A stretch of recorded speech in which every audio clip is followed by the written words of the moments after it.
দিলীপ ঘোষ মানেই বঙ্গ রাজনীতির বর্ণময় চরিত্র।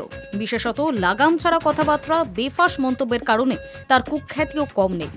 এই মুহূর্তে দিলীপ ঘোষের রাজনৈতিক জীবন খানিকটা বাঁকমোড়ের মধ্যে দিয়েই চলছে। দলে গুরুত্ব কমেছে অনেকটাই, তবে নিজের মেজাজ বজায় রেখেছেন তিনি।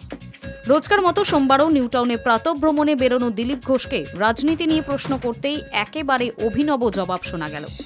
বঙ্গ রাজনীতিতে জল্পনা শব্দের এক নতুন সংজ্ঞা দিলেন তিনি। বললেন, আমার জলও নেই, পোনাও নেই, আমার রাজনীতি রয়েছে। 21শে জুলাই তৃণমূলের শহীদ দিবস।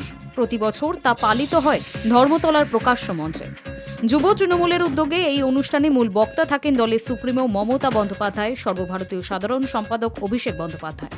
তৃণমূলের এই হাই ভোল্টেজ অনুষ্ঠানের মঞ্চে নানা সময় একাধিক চমক দেখা গিয়েছে। বিশেষত রাজনৈতিক ব্যক্তিত্বরা কেউ কেউ দলবদল করেছেন এই মঞ্চেই। এবার কি সংঘের অন্যতম সদস্য আদি বিজেপি নেতা দিলীপ ঘোষকে সেখানে দেখা যাবে? সোমবার সকালে নিউটাউনের ইকো পার্কে প্রাতঃভ্রমণরত দিলীপকে এই প্রশ্ন করেছিলেন সাংবাদিকরা। তার জবাবে তিনি বলেন, কোনো না কোনো মঞ্চে তো আমাকে দেখাই যাবে। আসুক না 21 তারিখ, রাজনীতি জল্পনায় চলে, দেখা যাক না কি হয়। মানুষ কি জানতে চায় সেটাই আসল। জল্পনা দিয়েই অনেকের রাজনীতি হয়। আমার জলও নেই, পোনাও নেই, আমার রাজনীতি আছে। এও বলেন, 21শে জুলাইয়ের পর আর কোনো প্রশ্ন থাকবে না, সব প্রশ্নের সমাধান হয়ে যাবে। কোনো না কোনো মঞ্চে তো আমি থাকবোই 21 তারিখ, দেখা যাক 21 তারিখ আসুক। জল্পনাই তো চলে, রাজনীতিতে জল্পনা নিয়েই সব চলে, দেখা যাক কি হয়। মানুষ কি জানতে চায় সে তো ঠিকই, আপনারা জল্পনা তৈরি করছেন, কেউ জল্পনা তৈরি করছে, এই জল্পনা নিয়ে রাজনীতি চলছে। অনেকের রাজনীতি জল্পনা দিয়েই হয়। আমাদের জলও নেই আর পোনাও নেই, আমাদের রাজনীতি আছে।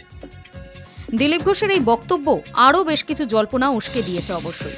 শিগগিরই আবার সক্রিয় হতে চলেছেন তিনি, রয়েছে এই ইঙ্গিতও। এমনিতেই রাজ্য বিজেপির সভাপতি বদলের পর সংগঠনে আদিদের গুরুত্ব বৃদ্ধির পথে হাঁটছে বঙ্গের পদ্ম ব্রিগেড। শ্রমিক ভট্টাচার্য দিলীপকে নিয়ে সাফ জানিয়েছেন, তাকে যখন যে কাজে লাগানোর কথা দল সেই কাজেই লাগাবে। উনি ছিলেন, আছেন, থাকবেন, উনি কোথাও যাচ্ছেন না। এরপর আবার রাজ্য বিজেপির প্রাক্তন সভাপতি নিজেই নিশ্চিত করেছেন, কোনো না কোনো মঞ্চে তাকে দেখা যাবে। সব মিলিয়ে কথার গতি প্রকৃতি অনেকটাই ইঙ্গিত করছে 26-এর আগে ফের দাবাং রূপে ফিরতে চলেছেন Dilip Ghosh. High News network.